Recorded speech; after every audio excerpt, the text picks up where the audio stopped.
Hello, I'm Christian. I would like to read my story that I made called Harold's Struggle. It is a horror story that I've been working on for a while, and I figured I would share it with all of you. Chapter 1, The Talk. Harold, an intelligent 13-year-old boy who loved math.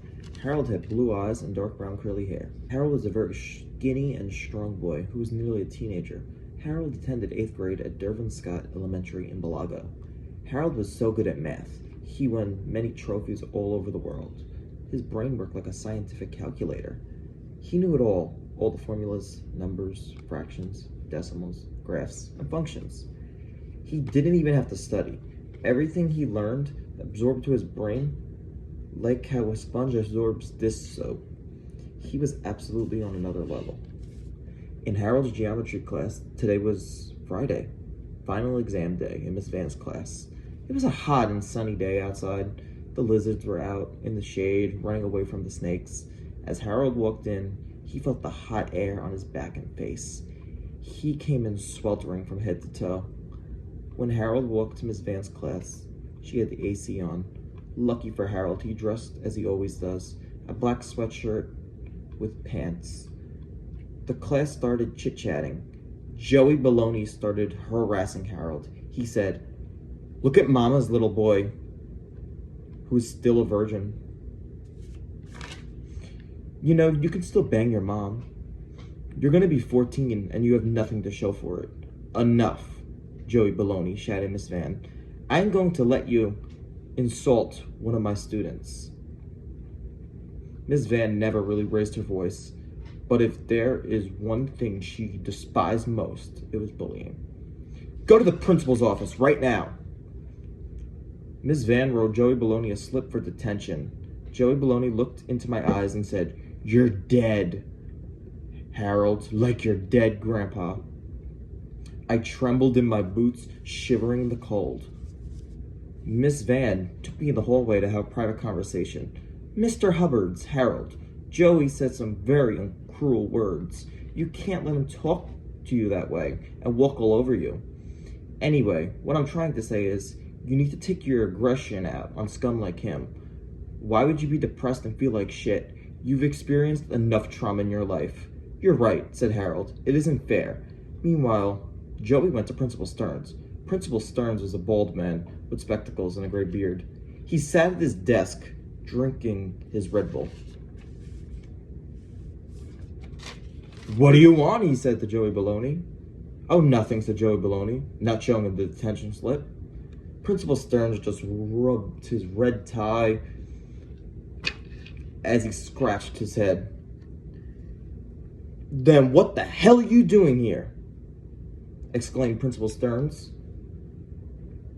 I said, Joey Baloney, stuttering on every word. "Well, what? Spit it out already," said Mr. Stearns, infuriated as his face became as red as a cherry bomb. Ring, ring. All of a sudden, the phone started ringing.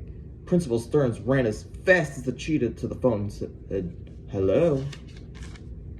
It was Miss Van, and she said how she sent Joey Baloney to the principal's office because he was harassing and threatening another student, Harold Hubbard's, about his grandpa passing and saying explicit things about him and what he's going to do to his mother. Joey overheard the whole conversation. As he was plotting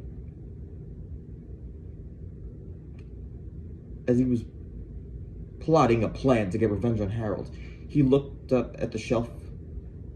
On the shelf, he saw large brown boxes. Joey carefully moved one of the boxes and gently placed them on the desk.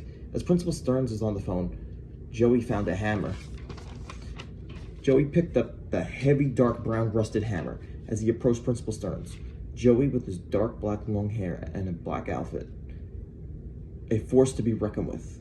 As Joey was behind Principal Stearns, ready to swing, the phone call came to an end. As the hammer slips out of Joey's hand onto the ground, Principal Stearns is heated as he reached down with his bald head to pick up the hammer. His spectacles fall off. Principal Stearns is blind as a bat without his spectacles. As Principal Stearns bended to the ground, Joey pulled out a knife out of his leather pocket, stabbing Principal Stearns in the leg. Principal Stearns are screaming in agony. Joey takes his steel-tipped boots and steps on Principal Stearns' spectacles as the glass shatters all around him. Joey then takes steel-tipped boots and starts stepping on Principal Stearns' bald head. Then he stomps on his bald head, causing it to explode like squash all over the floor, with all the particles and pieces of his head shattered on the floor. Principal Stearns laying at Joey's feet, decapitated in a pile of blood, dead. Joey, then with the blood on him dripping, went to the bathroom. As he washed himself off at the sink, with the blood foaming up in the sink, the bubbles of the soap. This wasn't the first time 17-year-old Joey killed someone. He also killed his mother and brother Ham in an explosion. He's had the house to himself since he was 8. Nobody could ever prove it was him who killed his family. They believe it was just an accident. Joey's dad was an abusive and drunk man, and his mom was very greedy. Joey had no remorse as he laid in the light, as he came back to the pool of blood, submerged by Principal Stearns' carcass laid out. Joey then opened the latch on the window and applied a mask covering his face to hide his identity and to cover up like he wasn't even there at the crime scene. Miss Musra opened up Principal Stearns' door and let out a scream in horror as blood dripped. Principal Stearns was just laying there. Down from the door onto Miss Musra. As she stepped forward, she saw the decapitated, squashed head of Mr. Stearns. As she said, "What demon in hell could have done this?" Then the police showed up. As Joey called them for a dead body, the cops walked out of their car. The cops were 3 tall, strong males and 1 female nurse. Officer Harrisburg was an African-American male with a black beard and short black hair. Officer Lorenzo was a white Italian man. Officer Scallop was a strong and powerful man. The cops were also led by Sheriff Isaac as they began to investigate the school. Officer Scallop said, "Hello, this is the police. We're responding to the call about a death." There was no answer from in the school. "Let's split up," said Officer Harrisburg, looking into his eyes with hearts forming.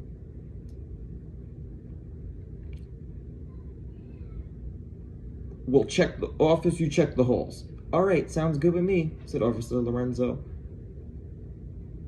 "I love you," said Harrisburg, hugging and kissing him. Chapter 2. The Investigation.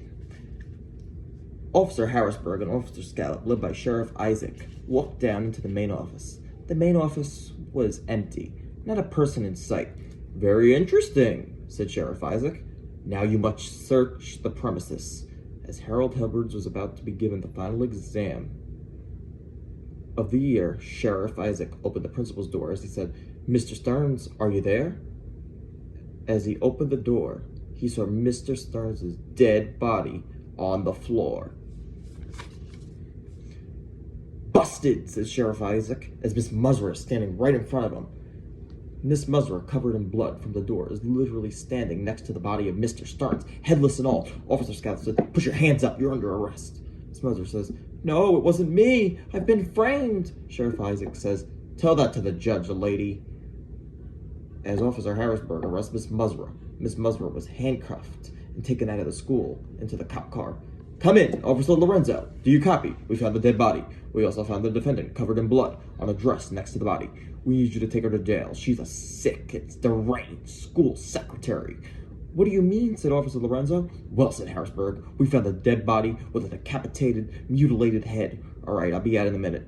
Joey Baloney, who didn't leave the school just yet, walked back into the school from the back. As Officer Lorenzo stops at the bathroom to take a leak, Joey Baloney sneaks into the bathroom with his pistol. Officer Lorenzo hears his footsteps. Who goes there? He says, "Me, bitch," says Joey, shooting the gun, projecting a bullet into Officer Lorenzo's face. Officer Lorenzo falling headfirst into the urinal. Harold then goes into the janitor's room and takes out the mop bucket, filling it with toilet water. Joey takes the bucket of toilet water and puts bleach into the bucket, pouring it on Officer Lorenzo. Officer Lorenzo's skin is burning tremendously as he is bleeding everywhere. Joey flees the scene once more, back to Miss Van's class. As she says, "Class, I have to go use the bathroom." Harold is watching the clock as the seconds tick away, as he still hasn't got to take his test yet. Miss Van, knowing what happened from the loudspeaker, went to go investigate to make sure. The other students in Miss Van's class used their cell phones and started throwing around the room paper airplanes, paper boats, books, water bottles. It was absolute chaos in Miss Van's class. Miss Van is wearing a black dress with white flowers and earrings. She has dark black hair and a bow. Miss Van goes into the girls' bathroom as she sees nobody is in there.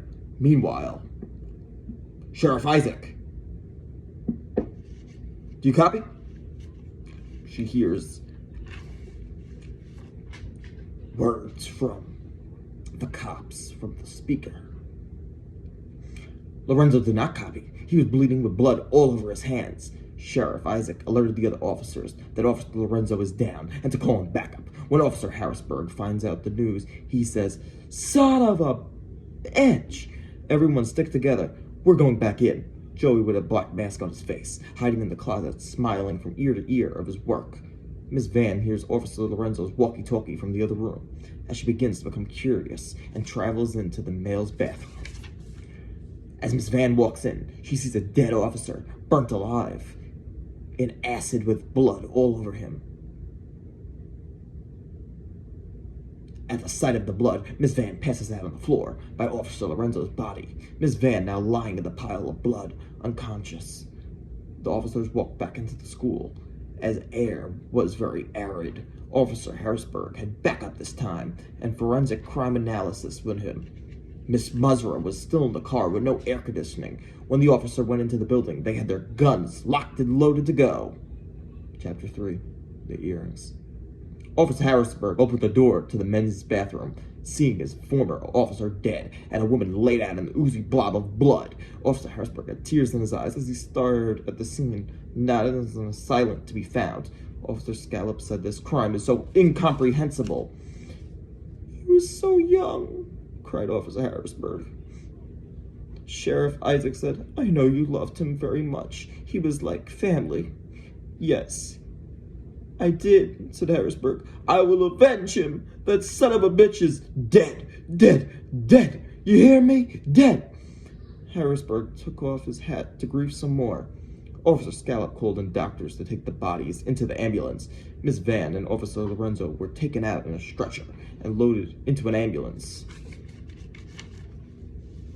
As Harold went into the bathroom to see where Miss Van may be, he saw she wasn't in the women's bathroom, so he went into the men's bathroom to discover Miss Van's earrings, and all of a sudden, all red and no longer white, Harold sees nothing else that could have been the cause of Miss Van's disappearance. However, he puts the earrings into his hand, seeing how his hands are now all bloody.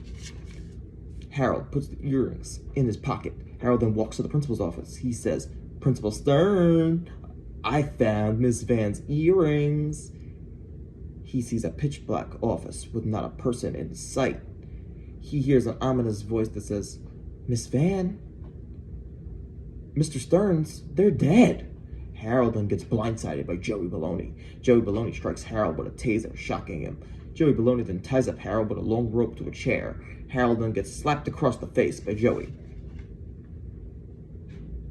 Harold says, "What did you do with Mr. Van? Mrs. Van?" And Principal Stearns, Joey Baloney says, "Well, why should I tell you? Remember, I asked the questions around here." Joey then tapes Harold's mouth shut. "Now you listen here, Harold, not another word out of you or else." Joey heard the officers approaching the office, this time as Harold took his hand and feet and started kicking and making noises, getting his position alerted. Harrisburg said, "Hey, I hear you in there. I'm coming in." It was now later in the day. Harold should have been home 30 minutes ago. Officer Harrisburg called Officer Harvard to bring Miss Musra into her holding cell. Officer Harvard took Miss Musra to jail. Officer Harrisburg then knocked on the door. Joey locks the door of the office. Officer Scallop, Officer Gregory, Officer Berry, and Officer Mean all went into the other door, kicking down the principal's door. as the officers kicked down the door and saw Harold Hubbard tied up in a chair, helpless. Officer Harrisburg caught a glimpse of Joey Baloney having Harold like a hostage. "Not another step," said Joey Baloney, pulling out his gun. "I'll take my chances," said Harrisburg. "You killed my boyfriend. I will never forgive you, you son of a bitch. Come over here." As Harrisburg ran at Joey Baloney, the other officers came in to corner Joey. Joey then stepped back quickly and loaded his gun. Then he shot a bullet into Harrisburg as he dropped to the ground in utter disbelief. Officer Berry and Gregory just stood there very sad. Sheriff Isaac, Officer Scallop, and Officer Mean were ready to dish out some justice. Officer Scallop said, "It's 3-on-1. We could do it. We could do this, not a problem. I like those odds." Meanwhile, back in prison, Miss Musgrove was telling Officer Harvard how she was innocent and they made a mistake. Officer Harvard just received the message how Officer Harrisburg has been shot in the heart and hasn't moved. Officer Harvard said, "I'll be right there immediately." Harvard informed Miss Musgrove how he is going back to the crime scene. Miss Musgrove asked, "Can I make my one phone call?" "Sure, why not?" Officer Harvard said. Miss Musgrove was let out to make her one phone call. Then all of a sudden, Officer Harvard realized that she was speaking in another language, in code. The number was anonymous, but after the call, Miss Musgrove started cackling. "Hey, back in the cell," said Officer Harvard. "Now!" Miss Musgrove started running as fast as her legs could take her. She ran into the kitchen of the prison. She carefully grabbed the butcher knife and hid under the white table. Officer Harvard ran into the kitchen to follow her. "Miss Musgrove, I told you, I don't want any shenanigans. Now come out with your hands up." As Officer Harvard approached her, and she was under him, Officer Harvard kneeled on his knees as he did.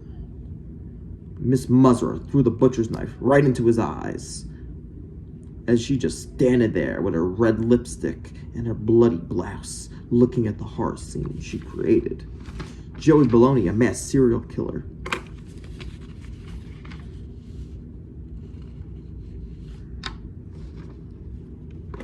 Miss Musgrove stole a police officer's car and was driving back to the crime scene at Dervin Scott Elementary.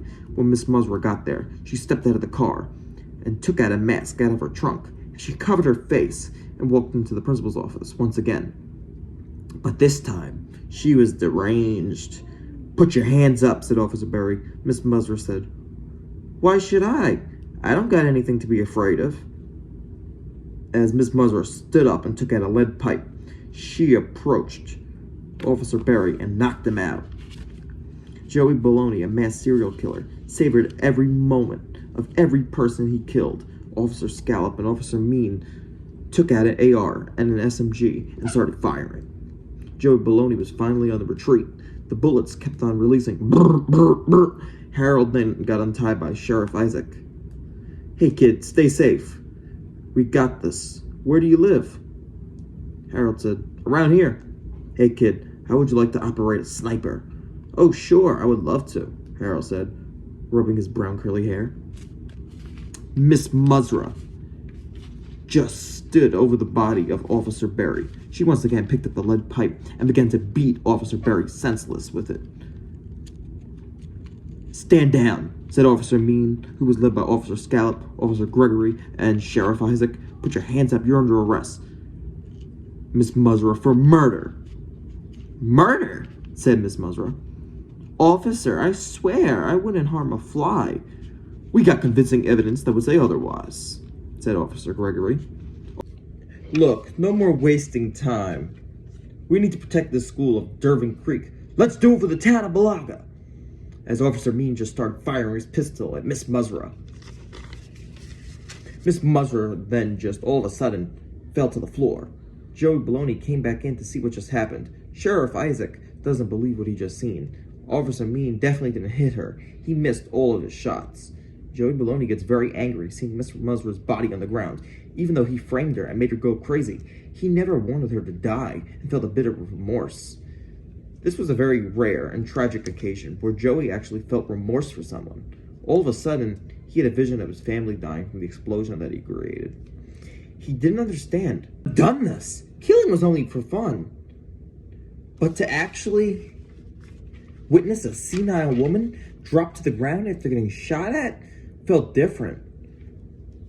Who was the one who hit her? How was the bullet fired? He couldn't believe what they just did. Whether she was crazy or not, she didn't deserve to die. That was the reason. That was the question. Was she just too mentally unstable? Officer Mean pointed his gun at Joey as he stands over him, ready to shoot. "Stop at once," said Harold's dad. Harold saw his dad walk in, and he was afraid for his safety. "You guys have to get these bodies cleaned up. This is absolutely insane, all this killing. Let the teenager free." "Is he your kid?" said Officer Scallop. "No," said Harold's dad. He then took a gun out of his own. Officer Scallop then said, "Look, crazy man, I understand the circumstances may be disheartening and very depressing, but you need to calm down." "No," I said. "No." "Do as I said," said Harold's dad. "I am Max Hubbards. I never calm down and just keep on fighting. You don't understand." "He's dangerous," said Officer Gregory. Max Hubbard fired his gun and shot Officer Scallop as the bullet projected into his neck and face.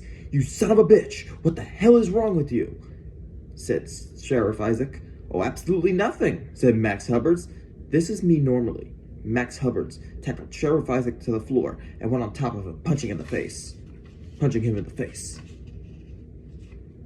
Sheriff Isaac's face was splattered with blood. Sheriff Isaac has never been in a fight that he couldn't win. Officer Mean had to get involved and got stabbed by Joey Baloney right through his chest. Joey Baloney, who was all of a sudden not upset anymore. In fact, he was cackling. For killing fueled him and made him who he is. Harold approached the scene very carefully and screams out, "What have you done, Dad?" "Oh, nothing," said Max Hubbards. "Just having a little fun." Max, as he stroked his black beard, as he tried to convince Harold that this wasn't his fault, that he is sorry for what he did and he was just trying to trick his son. Harold said, "That's just bull. You don't want to tell me the truth, huh?" Joey Baloney then ambushes Harold from behind with his fist, knocking him unconscious. "Good job," said Max Hubbards, grinning at him from ear to ear. All the officers were dead except for Officer Gregory, who was still somewhere in the school building. "Let's get out of this school now," said Joey. "Yes," said Max. "I like that idea," as the two scurried out to the street, carrying around their main victim, Harold. Chapter 5, The Burial. When they arrived at the park, it was midnight. On the night of a full moon, the air was crisp, and all the lights were off, as it was a complete, desolate darkness. They took a good look at themselves, then opened up the bag, dumping Harold out. Joey dug the hole of the grave for Harold. Max Hubbard started thanking the devil himself to actually get to have this opportunity. "Now, son, I always hated you and existence and all of that. That's why I divorced your mother. She was an ugly pig and she gave birth to an ugly alien like yourself." Harold then spit on his son as the saliva from his mouth went onto his forehead. Harold then began to rise. "You really thought I was dead? Well, keep thinking that. You don't like me because I'm different. You think I'm an abomination to the family. But you're wrong. I am strong. I am smart and unique in my own special way. You think you're unique? You think you're special? You actually thought I accepted and cared about you. And well, you were wrong. Unlike you, Dad. When I have a relationship, at least I won't get cheated on by them." "Boy, you're barking up the wrong tree," said Max Hubbards. Joey said, "Well, Harold, you have no idea what you're getting yourself into." "Huh?" said Harold. "That's the plan. So basically you thought everything was about you. Everyone liked you. Well, you were wrong. Me and your dad have been in cahoots. That's this whole time. We both have so much disdain for you. You'll never have a girlfriend, like I said before. Your best chance is your mother." "Who said I liked girls? And you have no right to talk that way to me. And you have no right to talk that way about the woman who gave birth to me." Joey then pulled out a gun out of his pocket, ready to shoot Harold, as Max Hubbard with his black beard, smiling at what was about to happen. Harold said, "By you killing me with a gun, what are you trying to prove?" Joey answers back and says, "You would be done once and for all." "Well, I guess you're scared," said Harold. "Scared of what? You? Oh, never." "Then fight me like a man." "Unless you're scared, of course." Joey then tried to shoot the trigger of his gun at this dark and empty park that night. However, he tried to fire the gun anyway, and no bullets projected. The gun was out of ammo, as Joey stood there in disbelief. "I don't need that gun. I already ambushed you before. I got my bare hands to fight you." "Oh yeah," said Harold. "I will fight you barefoot and still will kick your ass." "Oh yeah? Is that right?" said Joey. "Do it. Then I will easily win." "Okay, boys," said Officer Gregory, who reappeared at the scene. He let the fight begin. Harold really removed his boots and socks and was serious. He was going to shut up Joey and silence his dad's wishes. Joey right away released a right hand. Harold weaved the fist of Joey. Joey trash talked some more. "You think you could beat me? I'm 17, little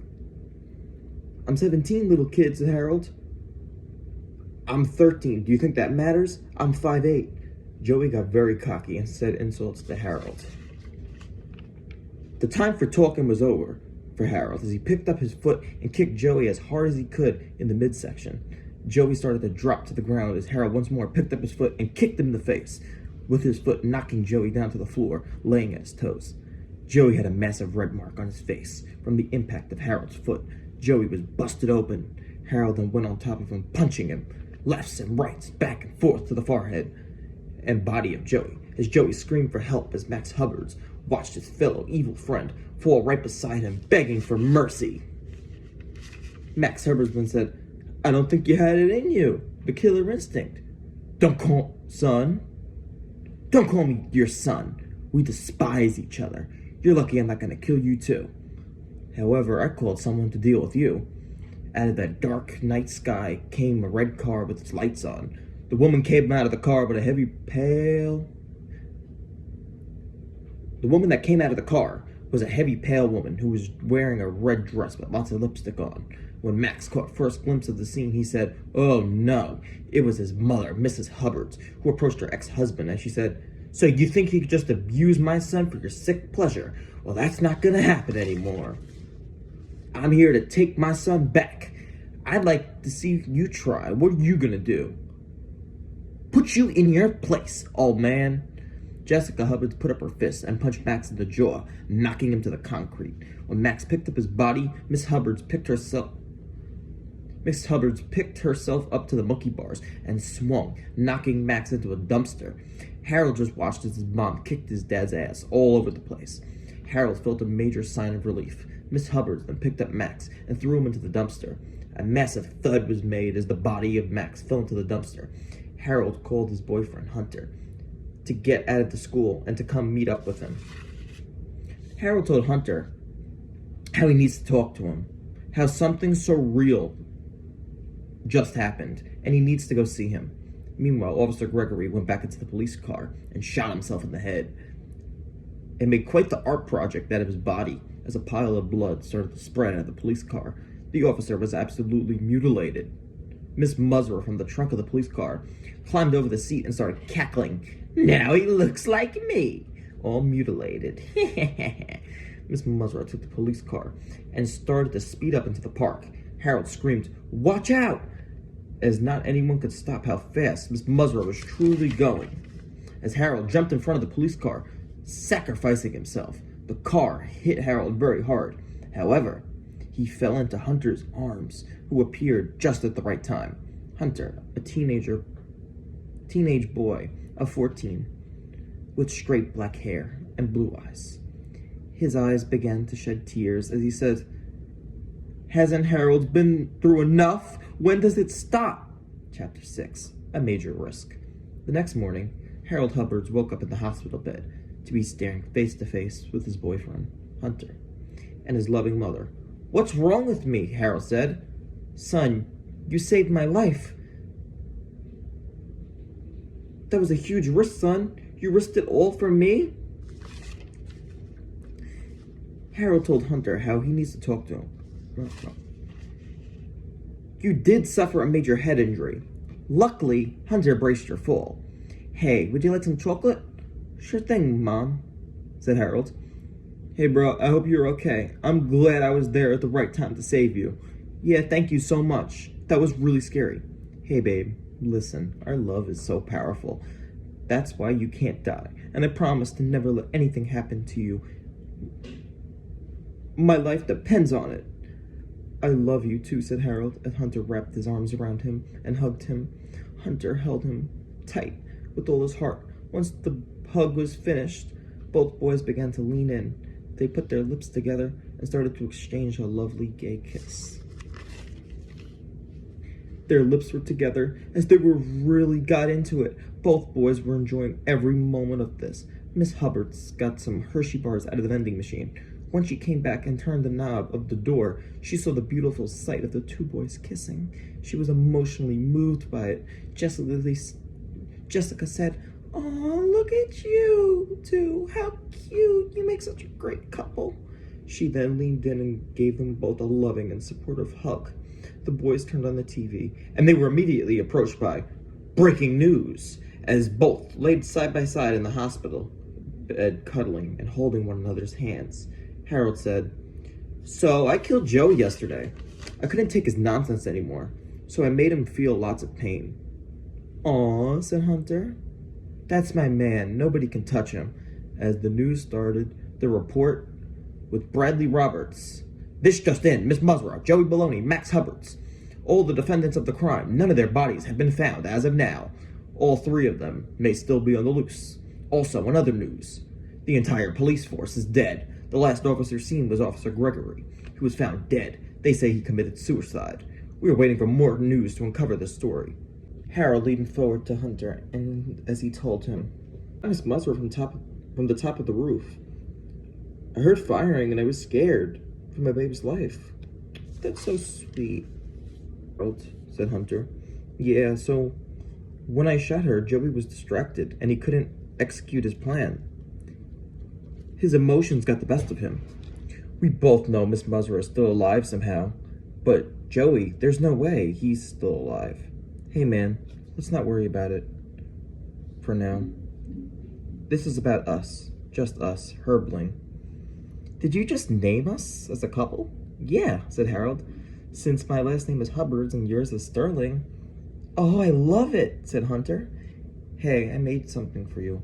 Hunter reached inside a bag he brought into the hospital and pulled out matching rings for them, which resembled love and friendship, as Hunter placed it on Harold's finger. "Thank you so much, Hunter. I love it." Hunter then said, "You have no idea how much I truly love you. I would die for you." The two boys once more began to kiss again. It was a beautiful love circle at the hospital that day, as Jessica started crying tears of joy of this beautiful bond she has seen. "I love you both," she said, standing up between them as they all apart in a group hug. Well, as for Mr. Hubbard's, the garbage man came to dump out the dumpster into the trash truck. As his body fell into the back of the garbage truck, he was greeted by piles of trash that covered him up. He began to scream, but nobody could hear him. Only the sound of heavy rock and roll filled the air. The town of Balago needed protection. The streets were no longer safe, with no standing police force. The end.